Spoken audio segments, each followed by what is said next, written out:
Hi friends, భారతదేశంలో కరకట్ట రేఖ వెళ్ళే రాష్ట్రాల గురించి ట్రిక్ చేశానండి.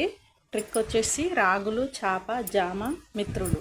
ఈ యొక్క సెంటెన్స్ గుర్తుపెట్టుకుంటే మన భారతదేశంలో కరకట్ట రేఖ అంటే 23.5 డిగ్రీల కరకట్ట రేఖ 8 రాష్ట్రాల గుండా పోతుంది.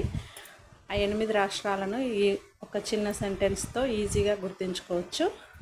ఇందులో రాగులలో ఫస్ట్ రా వచ్చేసి రాజస్థాన్, గుజరాత్, ఛత్తీస్గఢ్, వెస్ట్ బెంగాల్ పశ్చిమ బెంగాల్, జార్ఖండ్, మధ్యప్రదేశ్,